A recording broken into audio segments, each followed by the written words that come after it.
Bueno chicos, vamos a reaccionar a un video nuevamente del señor de la cabina de gamer sobre relacionado a muy simple. Cuando nosotros hemos jugado una vez en un juego, ¿qué nos equivocamos? Muchas veces. La hierba puede ser cuando mezclamos mal, cuando dejamos las municiones y luego dejar habitaciones que nunca hemos looteado y muchas cosas más, etcétera, etcétera. Y puede haber cosas más que otros novatos le puede haber hecho, que nosotros no. Uno nunca sabe. Pero este video vamos a ver eso, vamos a ver ese tema. Los 10 errores que todos hemos cometido alguna vez en Resident Evil. Vamos allá. Bueno, aquí estamos, principalmente del video. Y al fondo está Chris con el Resident Evil 6. Vamos a ver qué dirá este señor. Porque me llama la atención y me encanta. Es 10 de 10. Vamos.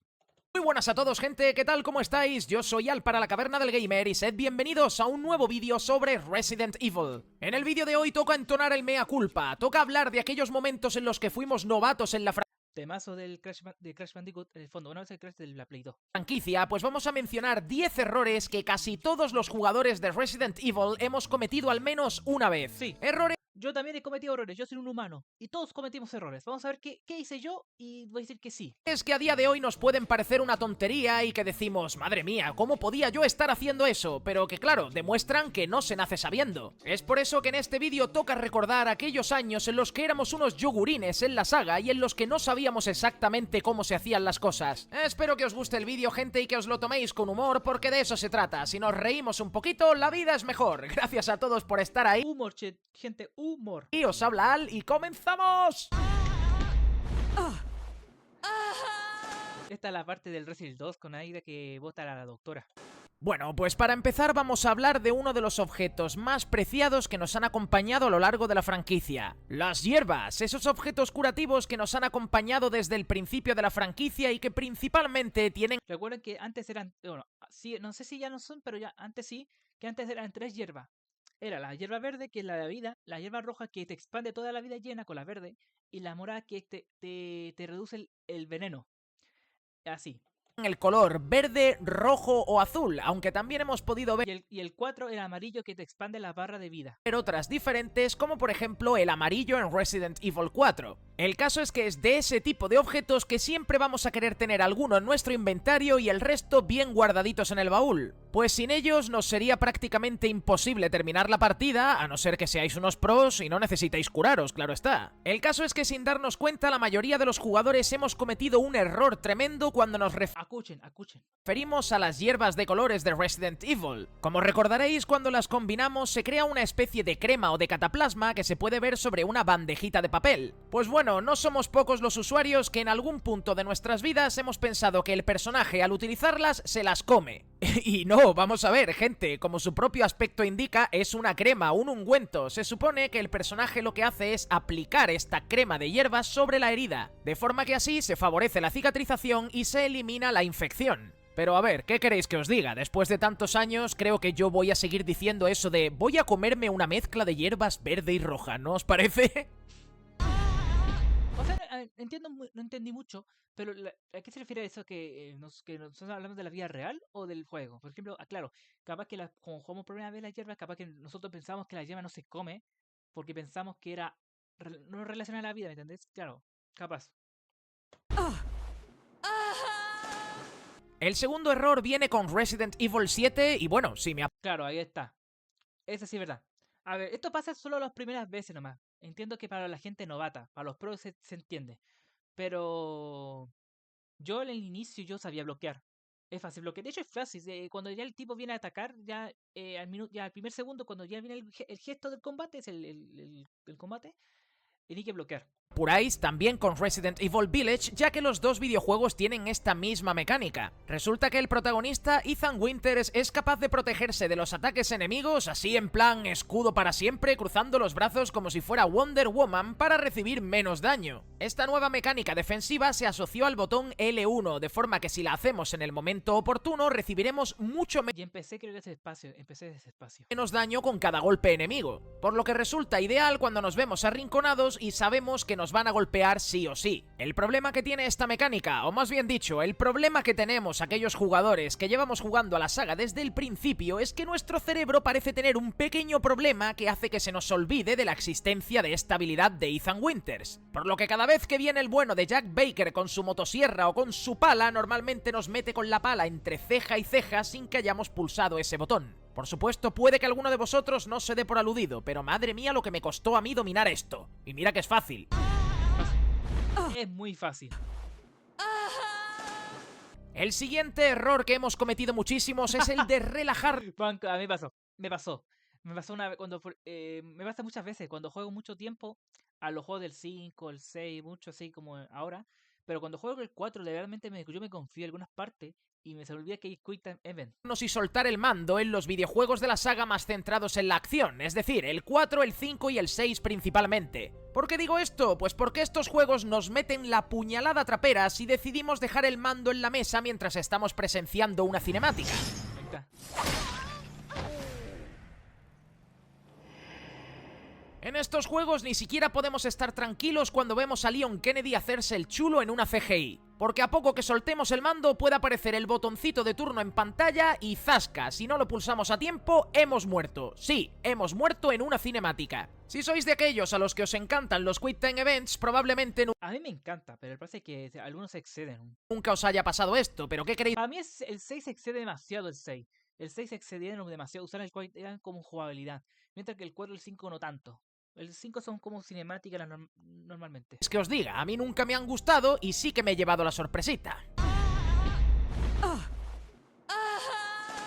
De entre todos los juegos de la franquicia Resident Evil pueden disfrutarse en Este juego te infravaloró si juegas con amigos. Pero si juegas nada, o sea, si no juegas con nadie, este juego es una mierda. Hay que celebrar. modo cooperativo. Es por eso que este error va dedicado a todos aquellos jugadores de Resident Evil que un buen día decidieron jugar a estos videojuegos de la saga en modo cooperativo usando como aliado la inteligencia artificial. Jamás se me va a olvidar cómo Soy ese. en Resident Evil 5 Sheva Alomar se bebía los sprays como si fueran gin tonics. O en Operation Raccoon City, donde de repente, siempre en fuego cruzado, nuestros aliados hacen dos cosas. O bien salir a fuego cruzado a pecho descubierto para que los maten, o bien aquellas situaciones en las que nos encontramos con la salud muy baja, no tenemos curas y estamos mirándolos de nuestro pelotón con carita de pena para ver si se dignan a ayudarnos. Pero no, esto no sucede. Y bueno, si ya decidís jugar a Resident Evil Outbreak en modo cooperativo con la inteligencia artificial, es que ya es para pegarse un tiro.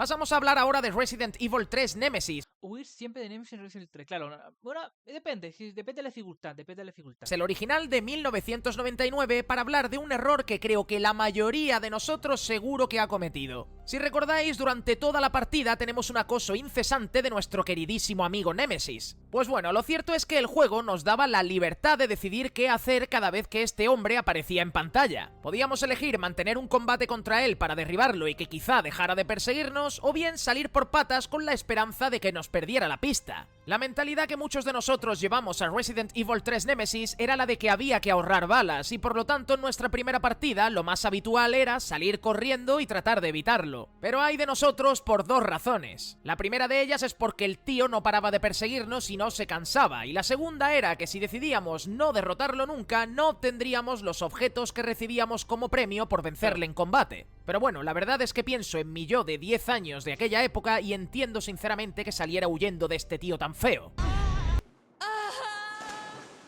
Viajamos ahora a la España profunda.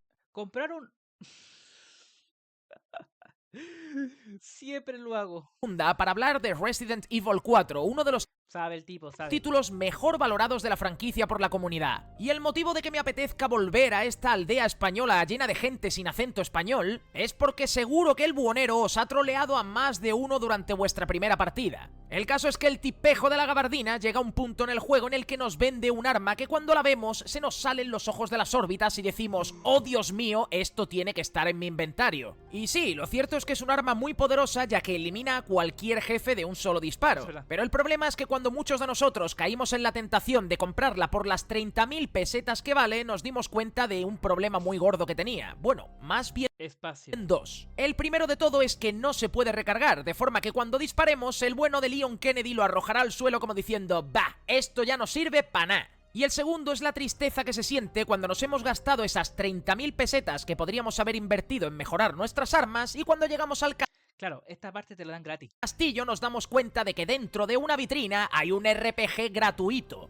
A esto le tenemos que sumar que, claro, un RPG sí me cabe en el inventario, pero dos ya no. El caso es que desde que fui consciente del error que había cometido, no os hacéis una idea de la cantidad de veces que me he pasado este juego utilizando ese lanzacohetes gratuito contra la cara del feísimo de Ramón Salazar. Todo lo hemos hecho, todo lo hemos hecho. Este creo que este es el de los bosses del Resident Evil 4 de total en general. Este es el que más lo usamos.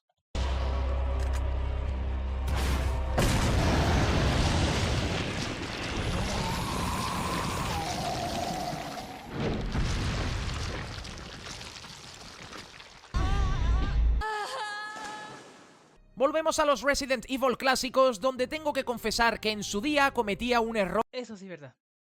Los clásicos me pasa mucho esto. En los clásicos demasiado guardo partida demasiado, pero los de ahora no tanto, ya nada. Yo primera guardia, la guarda partida del 4, guardo uno y en 3 horas guardo la segunda guardia de la guarda partida. Literalmente eso es lo que hago con el 4. Pero los clásicos yo guardo uno en 15 minutos, otro, después de 15 minutos, otro, así. Garrafal con estos juegos. Y bueno, a día de hoy lo cierto es que me cuesta contenerme también. Me explico. Si recordáis, en los juegos clásicos existían unos objetos llamados ink ribbons, La cinta.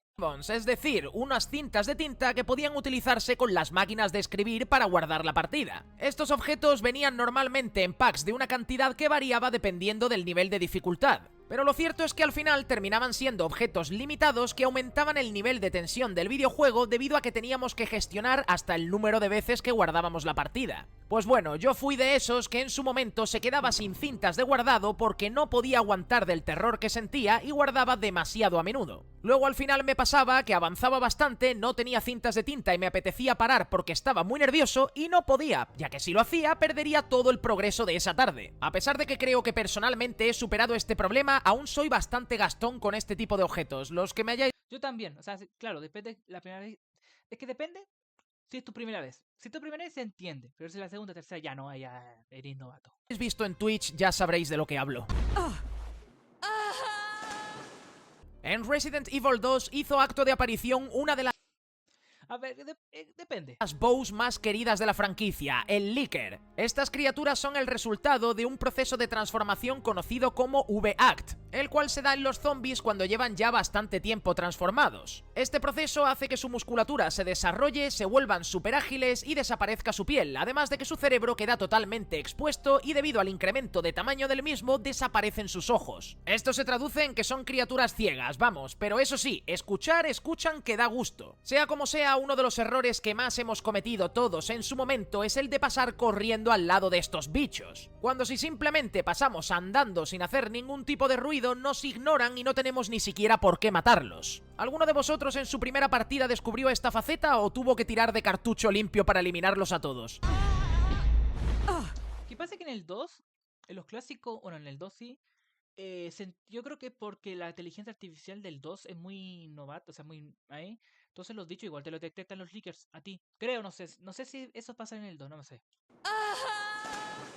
Pasamos ahora a un error con el que tengo que entonar el mea culpa y con el que Quitarle importancia a Code Verónica, ¿a qué se refiere? conozco a gente que también lo ha cometido. Me refiero al hecho de haber ignorado durante bastantes años a Resident Evil Code Verónica por nunca haberlo considerado como un título principal de la saga. Y es que tengo que decir que cuando yo empecé a jugar a Resident Evil, para mí los principales eran el 1, el 2 y el 3. Pensando en aquella época que aquel Code Verónica tan extraño que simplemente había salido para GameCube era un juego de segunda y que no aportaba pasaba nada. Craso error el mío, pues tengo que reconocer que no lo jugué hasta que fue lanzada la versión HD para PS3 y 360. Durante toda la generación de Dreamcast y PlayStation 2 estuve ignorando este juegarral pensando que la tercera entrega legítima era Nemesis. Pero no, todos sabemos que en su momento Sony y Capcom habían firmado un acuerdo de marketing mediante el cual tenía que haber una trilogía completa en PlayStation 1. Esto llevó a Claro. que el spin-off protagonizado por Jill Valentine tuviera el 3 en la portada, mientras que la tercera entrega real, aquella protagonizada por Claire y que comenzaba justo después de Claro, técnicamente el Code Verónica iba a ser el 3. De hecho, el Code Verónica debería ser el 3.5 y el Leon iba a ser el 4. Ahí estaría. terminar Resident Evil 2 quedó relegado a Dreamcast, donde pasó desapercibido bastante tiempo. El caso es que ya me lo he pasado varias veces y estoy seguro de que no voy a volver a cometer un error igual. ¿Alguno de vosotros ignoró Code Verónica durante un tiempo? El Code Verónica yo la verdad nunca lo pude jugarlo porque nunca quise. Pero ahora lo jugué y parece una obra maestra. Buen juego, para hacer Play 2. Y bueno, también lo jugué en la Play 3. Pero ahí sí. Ahora, último detalle o curiosidad. Vamos allá. Y para terminar, uno breve. Aquellos que hayáis jugado los juegos A mí me pasa eso. Es que depende del juego. Por ejemplo, los clásicos yo uso el Magnum a la final. Porque yo no sé, a mí me da miedo gastar las balas. Me da miedo porque no sé si en el futuro me dan más balas el Magnum. No sé. clásicos sabréis lo valiosa que es la Magnum La Magnum es la más como es como la mejor arma de guardar para la obra maestra al final.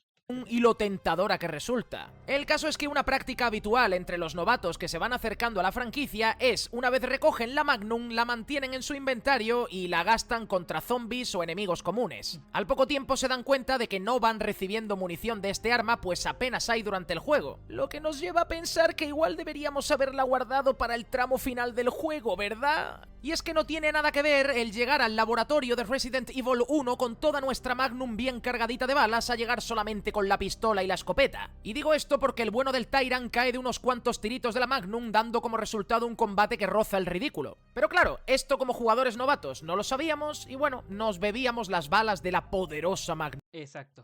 En fin, amigos y amigas, con esto terminamos este vídeo dedicado a 10 errores que creo que todos hemos cometido alguna vez cuando hemos empezado a jugar a la saga Resident Evil. Por supuesto, no se nace sabiendo, así que en comentarios podéis dejarme otros errores de novatos que creéis que habéis cometido en vuestras primeras partidas. Gracias a todos por haber estado ahí un día. Video espectacular. Chicos, denle like a este señor, al creador original del video, que se llama La Cadena del Gamer, que está en YouTube. Y denle like a él, tanto a mí, denle suscripción a él, tanto a mí también. Y bueno. Y último, ponga en los comentarios si dicen cuál es cuántos errores han cometido de la saga Resident Evil. Diga, yo cometí este error durante mi primera partida, así, ¿vale? Nos vemos, gente. Nos vemos en el siguiente video. Bye bye.